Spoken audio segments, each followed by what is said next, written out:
And please do not take this. Please do not take this humidifier's probes and use it on one of your other humidifiers. Okay? Your humidifier needs its own power. Okay. So now the humidifier has power, the compressor has power, the CPAP machine has power. Okay, so we're going to switch it on at the back. The machine does all of its own automatic tests. So you don't have to connect here, disconnect here, close this, close that. The machine does all of its own tests straight away from the beginning.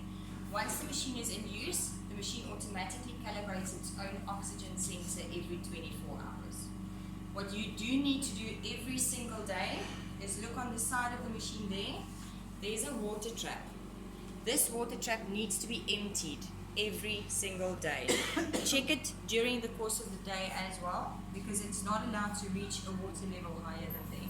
How you empty it is you simply take a piece of gauze or cotton, push at the bottom there, and you'll feel the water coming out.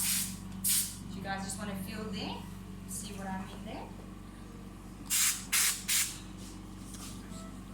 So you'll feel that it feels like a sharpish pin, but once you put the gauze swab or the cotton wool there to absorb the water, you won't have your finger on it. Oh, this is the required level. Yeah, that's the maximum level. So you'll see that it actually fills up with water. Why that happens is there's automatically water coming from the medical air supply, whether it's from the wall or from a compressor. If you don't have a water trap like this built into the machine, there's a pin there. Oh, you press the pin. If the machine, there's a lot of other machines on the market that doesn't have a built-in water trap. If water comes into this machine, it gets condemned and you buy a new one. Okay, it's 160,000 for a new one. If water comes into the machine, this machine at least has a built-in water trap. A lot of the other competitors don't have that. Okay, so it is something additionally that you have to check every single day. Then your humidifier. Humidifier is very simple. You switch it on. Make sure that that light is always on. There's a setting there that you can take up or down. Please don't ever fiddle with it. Just leave it as it is there so that the lights are on at the blue number, 39. This one, the light must always be on at the -2. Okay. The reason for that is we set the chamber temperature to 37, then the circuit heats up the temperature to the proximal point to 39, so that when it's connected to a generator set, by the time that the air has cooled down from the circuit to the generator set where it reaches the baby, the temperature is back down to 37. Okay, it won't heat up now because we're not connected to the circuit, but just always make sure that light is on. That one is at the blue number, that one is at the blue number. And you're going to have 39 at the top, 37 at the bottom. Okay. So now, to connect the machine, you've got a couple of consumables that you're going to use. First of all is your circuit. It's a universal circuit, so there's a lot of pieces in here that you're not going to use. Okay. When you open the circuit, you've got a long heated blue tube, you've got a short non-heated blue tube. First going to connect the short non-heated blue tube that goes from the machine, and this now is going to go to your humidifier chamber. You guys are using the Fisher & Paykel, so I'm assuming that you are using vacuoliters to fill your humidifier. Okay, yeah. This humidifier works exactly the same. It's also an auto fill, which means that you just connect the vacuoliter, you don't open the chamber to pour water and then close the chamber again. So now you're going to take out your chamber.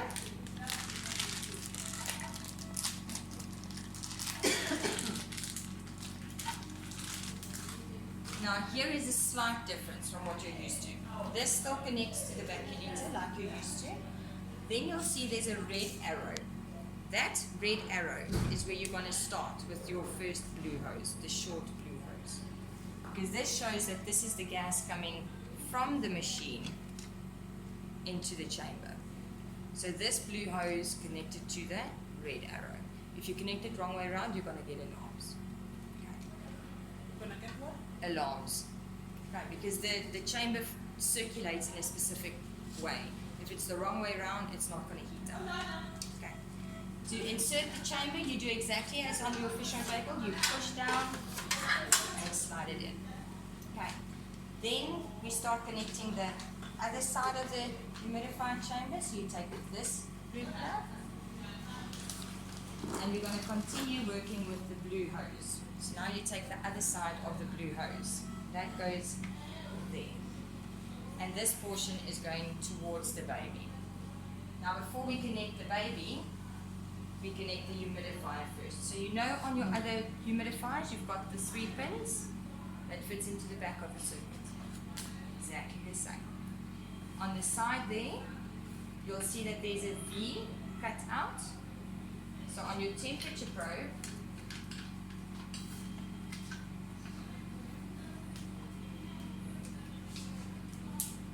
this portion, you'll see there's the V. So the V has to correlate with the V. Okay. If you don't put this in properly, you're going to get low airway pressure alarms because you're not going to have a good enough seal.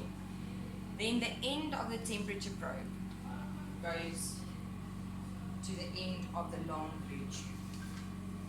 So that way, now we're measuring the temperature in there, and we're measuring the temperature proximally to the baby. So the 39 that you will see on the top of your humidifier will be the temperature that we're measuring here. The 37 that you'll see at the bottom is the temperature that you'll be measuring in there. Okay. Now we need to connect this to the baby somehow. But we first have to What connect. do you mean? The one to the baby must be 39? Yes, the one here by the baby proximally, it should be 39. Because what happens is that we heat this up to 37, because when you use 37 degrees Celsius, you work on a 44 micromoles per milligram per centimeter of water, which means relative humidity. Or in simple layman's terms, you need 37 degrees Celsius to heat up water so that it humidifies the particles to be too small to carry bacteria. If you don't have it on 37, if it's too hot, then it could cause bacteria to travel with. If it's too cold, it could also cause bacteria to go with, because the water molecules then become bigger. Only at 37 degrees Celsius in the water does the particles remain small enough to not carry bacteria. Then this wire inside this circuit heats it up to 39. So when it gets here, it's 39. This is not by the patient yet. You still have a generator set that is not heated. So in that generator set is where it cools down, so by the time it reaches the baby, they get exactly 37 degrees Celsius. Okay. Now here comes the tricky part, is this packet with all these little bits and bobs. You're not going to use all of it. The only parts that you're going to use in here, first and most important part, is this one. I need you to please send this video to everyone when you're finished. I will. This part, without this, you cannot connect the circuit to the generator set. So first you connect this part. You can try and put it in the wrong way, it won't fit. It only fits one way around. Okay. Now you go back to the little packet. You'll see that there's a thick clear tube. You're not going to use this. You're going to use the thin clear tube. This is your sample line. So now the sample line goes next to the circuit, and this in turn now has to go back to the machine. Now you can see there, it's not going to plug in. So now you have to go back to your little packet with manual parts, and you take out one of these little nozzles. You then put the sample line onto the short port of the nozzle. So this you change with every new patient? Every isn't new it? patient. Or if a patient stays on the machine for longer than a week, this has to be replaced every 7 days. But every patient gets a new circuit, a new generator set, and their own bonnet. Okay, so now we plug this little nozzle into our proximal connector. Okay, so now that's your circuit set up. All these other bits in the circuit, you discard, you don't use. Okay, so don't think that just because there's so many little bits and pieces that you have to use all of it. Okay. Now we move on to the generator set. So here's your generator set. When you open it, first you start with the measuring tool. So you want to know what size prong to start the baby on. The generator set comes standard with a small, medium and large prong. It doesn't come with an extra small prong, and it doesn't come with masks. The masks will be ordered separately. So if your baby is on a small prong and you want to decide that you want to use a prong and every 6 hours alternate to a mask to prevent septum damage, then you will use a small mask. So you take out the prong and you put in the mask. Okay.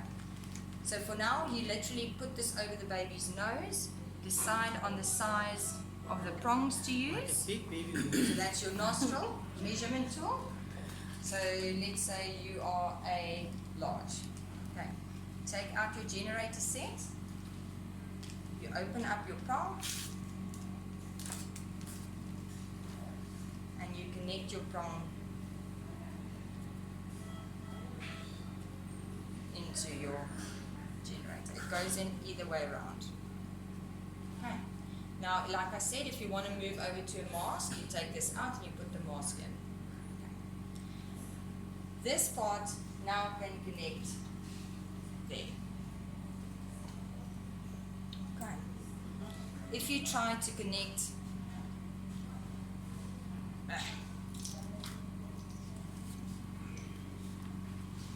if you try and connect your circuit without this piece, it doesn't fit.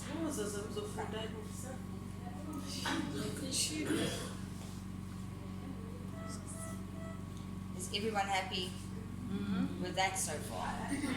The last piece is this hose. We didn't forget to connect it. We specifically leave this hose loose so that you remember when you click it in, you have to pull it out. This needs to be away from the baby. So hang it over the side of the bed, somewhere that it's not close to the baby's face. This is where the CO2 goes out. Okay, so this part you connect and you pull out. I'm just going to remove this. These always come attached.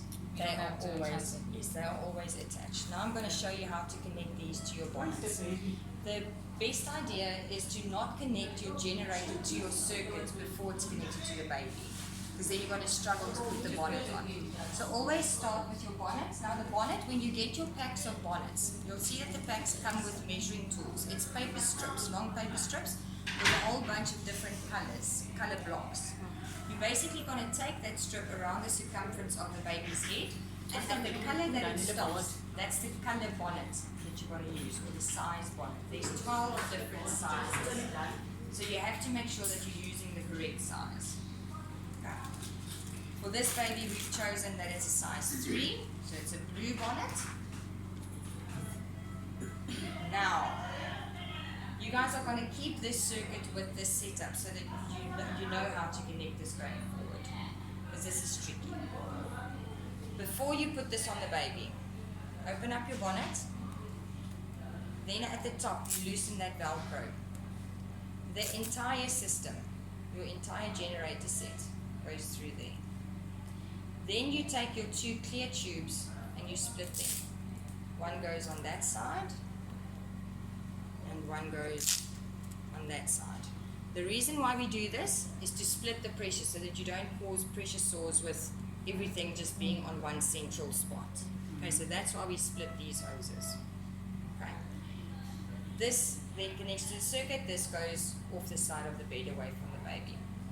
Now you need to put these little strings into the bonnet. Okay, so you always make sure that the generator is facing, the prongs are facing down. Then you know that the right size string is on the right side of the bonnet. We always start on the inside at the furthest end. So you start inside, furthest end, under, then you go over, then you go under. You can imagine how difficult this is going to be when it's on the baby. That's why I suggest measure the baby's circumference, measure the baby's size, do all of this before you can put it onto the baby. So now you've got the one side in, then you start on the other side, furthest end inside, under, Why they made it so complicated? because this is you get easier ways by using headgear, but this is the best way for a baby to not get pressure sores. With the headgear, you can easily use something that is too small or too big. If it's too big, it's not going to sit nicely. Thank you. If it's too small, you could cause pressure sores. So ours only works for every 2 centimeters circumference difference, so you don't create pressure sores. Now you're going to go over again, and then you go under. Okay, we need to have Anna. Okay. So now you've got No, I think we'll now have to you've ask got for your another generator set connected to your bonnet. Now you can put this onto the baby. So now we put it over the baby's head. The baby might be too big for this session. bonnet. Okay, put it on the servo. What else? Heavy baby, this one. Another session because there's 2 doctors and 4 nurses that didn't attend. Yeah, what we're going to do is today we have to do this training to get the machine signed off. You guys don't have the consumables to start using the machine yet. So today we're just doing a training session because we have to do one initial session to sign the machine off.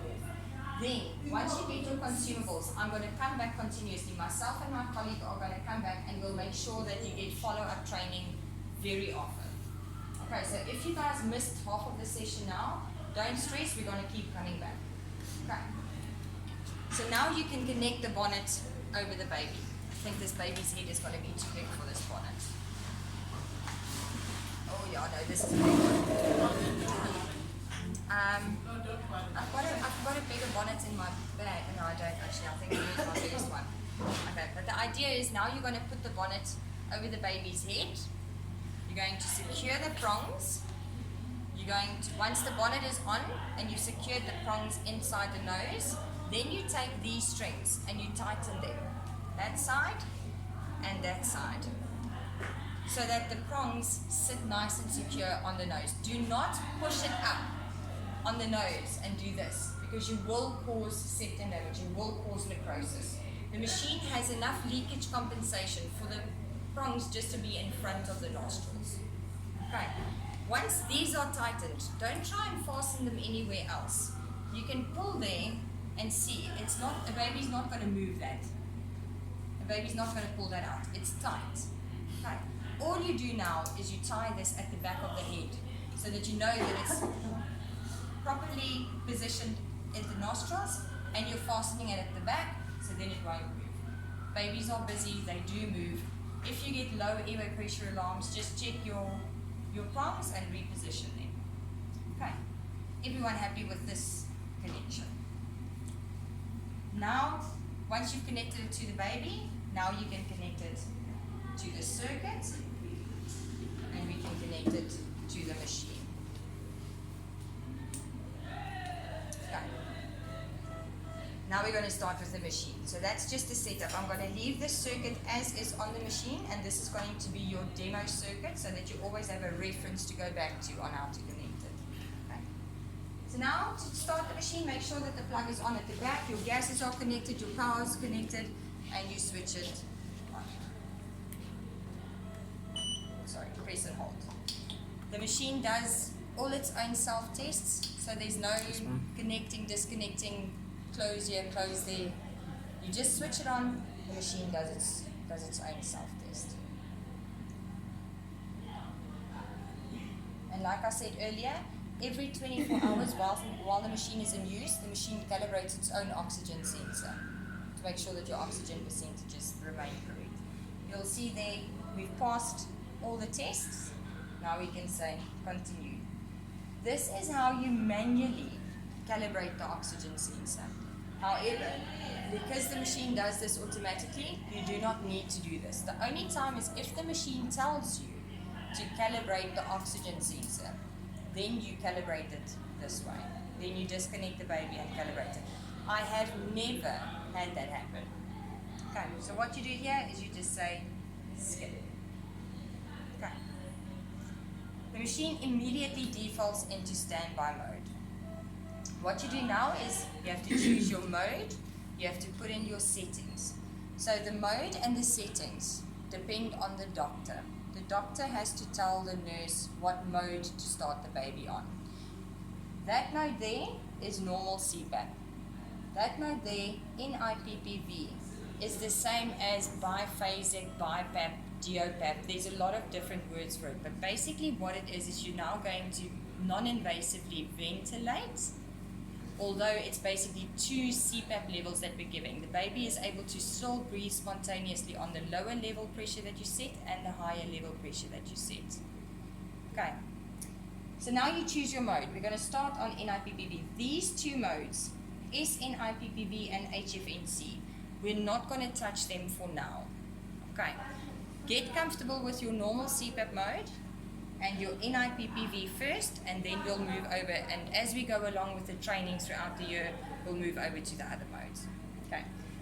In your in CPAP mode, the settings are at the bottom, so to change a setting, you touch, you turn, and you confirm. So the first setting is your FiO2, your oxygen percentage.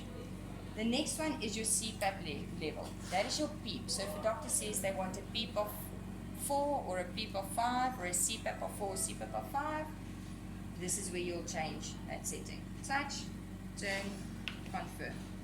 Okay, those 3 are grayed out. It means that you don't need to set anything there. Okay, now we can confirm. We've set the oxygen, we've set the CPAP level, and we can confirm that this is the mode that we want to use. And we can start ventilating. So basically now all you're doing is you're keeping the lung open. Imagine blowing up a balloon. You know, as you blow up a balloon, initially that first part of it is really hard, and then suddenly it opens up. Your lungs work the same. So this pressure that we're setting, this CPAP or PEEP that you're setting, is that level on the balloon when you're blowing up the balloon where it becomes easy. Because it's easier to blow up the balloon from there than it is to let the balloon go flat and to start from scratch every time. So that's what we're doing with the lung. We're keeping the lung slightly open, and the baby is going to breathe spontaneously on this mode. So again, settings, this is all your monitoring. On your charting with CPAP, you generally have to put on what flows you're using. So there is just a display of the flow. If it asks for the total flow, you calculate your oxygen and your medical air total, and that is your total flow. Or you put a flow of 1.3 oxygen and 10.5, whichever the readings are on your chart. Okay, that's your CPAP level. So what you want to look at is that CPAP level that we're measuring, that we're getting back from the baby, is the same as the pressure that we're setting there. And then the same with the oxygen. The oxygen percentage that we're setting there and that one is the same. Then you know that everything is fine. If you have a sudden drop in your CPAP level, the machine will alarm and tell you that you've got a leak, and you need to sometimes just take the prongs and reposition it, and you'll see your pressure goes back up. Okay. Any questions about normal CPAP mode? Nothing. Okay. Some more buttons that you have in CPAP. First one is your manual ventilation. That is an ambibag. The machine has a built-in ambibag. Let's say the baby crashes and suddenly you will have to normally disconnect the baby from the CPAP machine and resuscitate with an ambibag separately. We don't do that anymore. We leave the baby connected to this and you use that button. Then you change. No, leave this on. You don't change anything. You keep the baby connected as is. And do you guys have a Neopuff? Or a portable resuscitator? Do you just use ambibags? Yes. Okay. Now this is just, instead of you having to figure out how to bag, the machine is doing that for you. So you don't cause damage. We set the pressure that we want to bag at there. So the pressure at the moment is set to 10. You can change it by going touch, turn, confirm. So that's now the pressure that we're going to bag at. So look at that. Every time I push the button, I'm giving a breath. And the machine is telling me that I'm manually ventilating. Okay, so that's your resuscitator built in. This one is your oxygen flush. When you suction, you normally pre-oxygenate.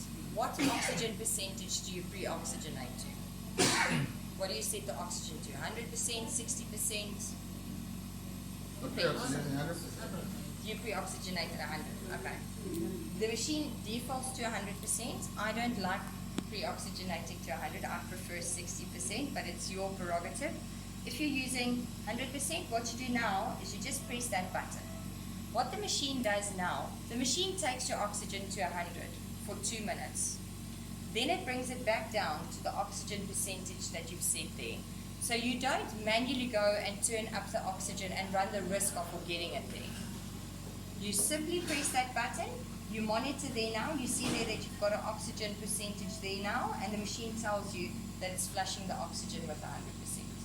After 2 minutes, what's going to happen is that's going to go off, and your oxygen is going to go back down to what you've set it to. I've got a question. When you are begging, do you also have to press this button, No. or you just use that one? Just that. But when we're begging, we 100%. So do I now go back here, dial up to 100, and then start begging? Yes. And then the manual begging, I just have to continue through every time. Like, Press there. there's nothing like setting. This is what you were talking about. And then what happens? Maybe. Because we'll be having lots of this. What do you do now? Well, the machine has a backup battery. Pick up battery. How The long? machine has it's 3 to 4 hours, depending on the ventilation mode. The problem, however, is you need the compressor. So then you need to make sure that your compressor is connected to a UPS plug, which it is, and your UPS is obviously not working. Our UPS is Not working. So we need to get no wonder. Are you here? Yeah. With the Because now you go UPS. the low Where the air supply. UPS? You'll have to somehow find a UPS to connect to your compressor. You know those like black boxes, Yeah. right? No, that we connect to the computer. Normally, those black boxes. Yeah. That one, Oh, you make yeah, sure that if UPS. the power goes Yeah. on, it will maintain it at least for a few minutes Yeah. before you put the thing off yourself. Yeah. And then the other thing that we should have is oxygen failure, not only like power failure, but oxygen failure. Now, do I just, when I want to use the cylinder, we have cylinders on standby, do I just pop it out from there? Yeah, just make sure that your cylinders, maybe have that as a backup. It's not going to work for this. You're going to have to get a UPS for your compressor because of the connection. So get a UPS for your compressor so that you know the compressor. So between the plug and the machine, there's a UPS. So you've got a backup battery basically for your compressor. And then for this one, you get a regulator that fits onto an oxygen cylinder. It's called not a bull nose, it's a pin index. Let me just have a look at your Savina there, because it might have the right One, one. we are planning to use it somewhere else. Oh, There's one it's for the one this that machine. came with this, there were Okay, two. this is one of them. Okay, it's not this one. No, it's not. There's another one. The other one. The other one in the office. The other one in the office. That one I showed you. Remember? Yeah. So you could connect the oxygen to it.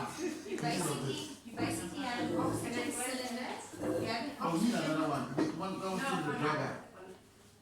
That one came with the dragger. That one we have it came with the dragger. So it's for the dragger ventilators.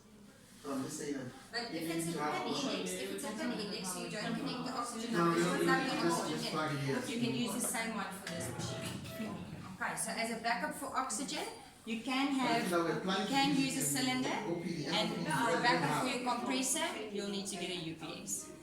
Okay, so now we're going to struggle a little bit, but I'm still going to continue showing you the rest of the machine. Okay, so the next mode that you have, everyone comfortable now with CPAP. The next one is called NIPPV. The one highlighted in green is the mode that is currently active. Only once I confirm NIPPV will the machine go over to the next mode. Obviously, you can't see it on the graph now because we don't have any gas coming in. But what you will see is you've got your oxygen setting Now you've got a P inspiratory, so inspiratory pressure, or some people call it a peak pressure, or some people call it a PIP. Our machine is called P inspiratory. The next one is your P, or your CPAP. The doctors need to tell the nurses what they want the pressure to be. So your low pressure, your CPAP, let's say they want a PEEP of 4.5, touch, turn, confirm.